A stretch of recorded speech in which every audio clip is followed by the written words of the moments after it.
दोस्तों आज के डेट में आपको कई सारे बैंक जीरो बैलेंस अकाउंट की फैसिलिटी प्रोवाइड करते हैं। दोस्तों पहले के टाइम में आपको बहुत ही कम बैंक्स में ये चीज़ देखने को मिलता है, लेकिन आज के डेट में बहुत सारे बैंक से सर्विस प्रोवाइड कर रहे हैं आपको जीरो बैलेंस अकाउंट खोलने का।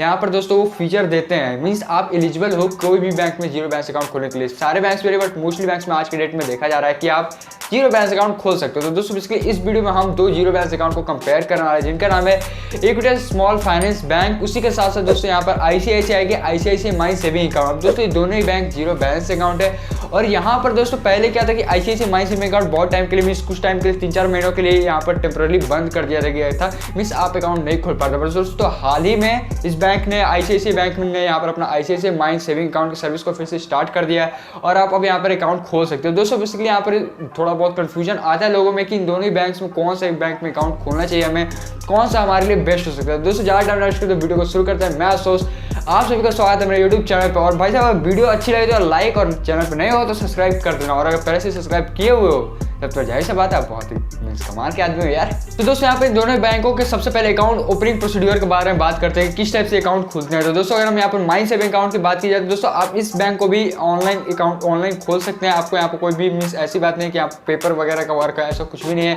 आप ऑनलाइन अपने पैन कार्ड और आधार कार्ड के बेसिस पे खोल सकते हो। उसी के साथ अगर यहाँ पर इक्विटस स्मॉल फाइनेंस बैंक की बात की जाए तो इसे भी आप ऑनलाइन ही खोल सकते हैं। यहाँ पर भी आपको वीडियो केवाईसी का ऑप्शन देखने के लिए मिल जाता है, मतलब आप दोनों बैंकों को ऑनलाइन खोलकर वीडियो केवाईसी कर सकते हैं। तो यहाँ पर आपको ब्रांच वगैरह कोई झमेला नहीं है। लेकिन दोस्तों यहाँ पर बात आ जाती है एज क्राइटेरिया की। अगर हम एज की बात की जाए तो आपको माई सेविंग अकाउंट में यहाँ पर 18 से 35 साल मीन्स 18 ईयर से लेकर आपको 35 ईयर्स तक कई एज की इस एज के गैप के ही बीच के लोग खोल सकते हैं। 35 ईयर से ज़्यादा ओल्डर लोग इस अकाउंट को नहीं खोल सकते। बट दोस्तों अगर हम यहाँ पर इक्विटस स्मॉल फाइनेंस बैंकिंग की बात की जाए तो आपको यहाँ पर ऐसे कोई लिमिटेशन नहीं देखने को मिल रही है।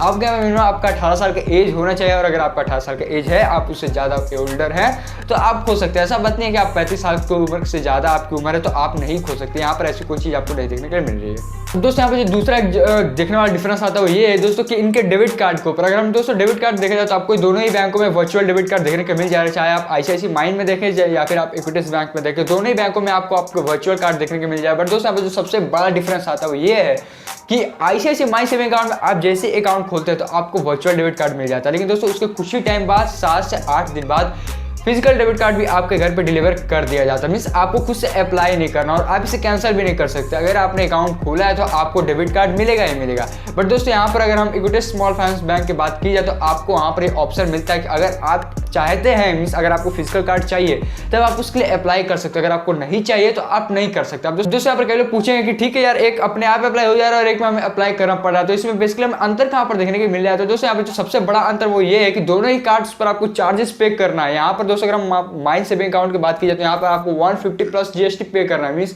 लगभग 170-175 के आसपास आपको पे करना पड़ता है। और अगर मेरे पर स्मॉल फाइनेंस बैंक की बात, इक्विटस बैंक की बात की जाए तो यहाँ पर आपको 100 रुपीज़ प्लस जीएसटी यहाँ पर भी पे करना पड़ता है, मतलब आप 120 रुपये के आसपास लगभग यहाँ पर भी आपको पे करना पड़ रहा है। तो दोस्तों यहाँ पर पैसे आपको दोनों ही जगह पर पे करना है।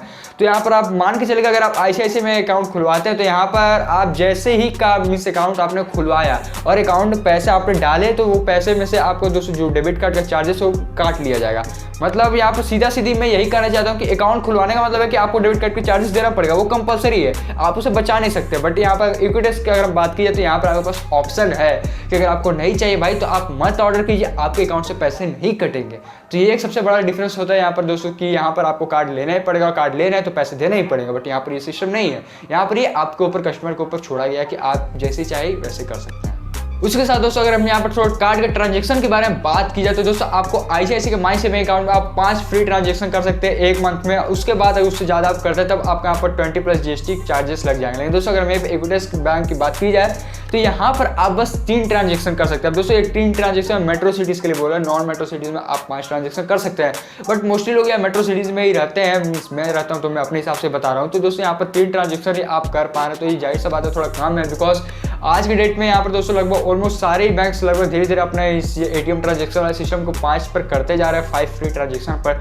बट यहाँ पर आपको 3 ही ट्रांजैक्शन देखने को मिला, तो ये बात है कि थोड़ा सा आपको ट्रांजैक्शन यहाँ पर कम देखने को मिला, 2 ट्रांजैक्शन कम देखने को मिला। तो मीन्स आप कैश विड्रॉल 2 टाइम कम कर पाएंगे, बस वही बात है। उसी के साथ दोस्तों यहाँ पर दोनों ही बैंकों में आपको चेकबुक देखने के लिए मिल जाता है। पर दोस्तों यहाँ पर जो सबसे बड़ी बात आती है वो ये है दोस्तों कि अगर हम आईसीआईसीआई बैंक की बात की जाए तो आपको 10 लीफ वाला चेकबुक देखने को मिलता है, मतलब आपको उसमें बस 10 लीफ दिया जाएगा। लेकिन अगर हम यहीं पर इक्विटी बैंक की बात की जाए तो यहाँ पर आपको 25 लीफ का चेकबुक दिया जाता है पर ईयर। तो ये काफ़ी एक सही बात है। उससे अगर ज़्यादा आप ऑर्डर करते हैं चाहे आईसीआईसीआई में करें या फिर इक्विटीज में करें तब आपको अलग से चार्जेस देने पड़ेंगे। अदरवाइज फाइनेंशियल में ये 10 चेकबुक के लीफ देते हैं और ये 25 देते हैं इक्विटीज बैंक। तो यहाँ पर ये बात है कि आपको थोड़े से चेकबुक ज़्यादा देखने को मिल जाएंगे, चेक ज़्यादा देखने को मिले। तो अगर आपका चेक का ज़्यादा वर्क रहता है, आप चेक बहुत ज़्यादा यूज़ करते हैं, तब आपके लिए हो सकता है कि इक्विटीज एक बढ़िया ऑप्शन हो जाए।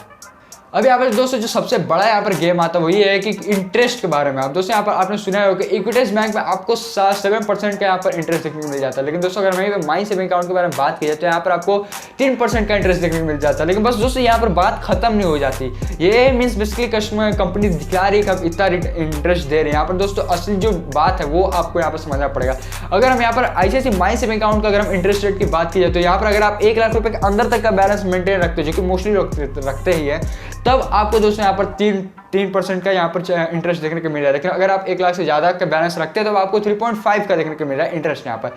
अगर हम यहाँ पे इक्विटीज बैंक की बात की जाए तो यहाँ पर जब आप 1 लाख रुपए के अंदर में बैलेंस मेंटेन करते हैं तब 3.5 देखने को मिलता है, 3.5 का इंटरेस्ट देखने को मिल रहा है। बट अगर आप यहाँ पर 1 लाख रुपए से ज़्यादा बैलेंस मेंटेन कर रहे हैं तो ये 3.5 से सीधा 7% का इंटरेस्ट मिल जा रहा है, मतलब आपको सीधा डबल कर दिया जा रहा है। तो ये जो ये डबल इंटरेस्ट वाला फीचर ये आपको दूसरे किसी बैंक में नहीं देखने को मिलता है, ये यहाँ पर इक्विटीज बैंक में देखने को मिल रहा है। और यही रीजन है कि बैंक इतना ज़्यादा पॉपुलर है, बिकॉज यहाँ पर 7% का आपको इंटरेस्ट देखने को मिल रहा है, एनुअल इंटरेस्ट। बट दोस्तों ध्यान दीजिए ये तभी होगा जब आप 1 लाख रुपए से ज़्यादा बैलेंस रखते हैं। अगर आप ये सोच रहे हैं कि आप 10-15 हज़ार या फिर 5,000 रखेंगे और आपको 7% का इंटरेस्ट मिल जाएगा तो भाई साहब ऐसी कोई भी बात नहीं है, इस भ्रम में मत रहिएगा।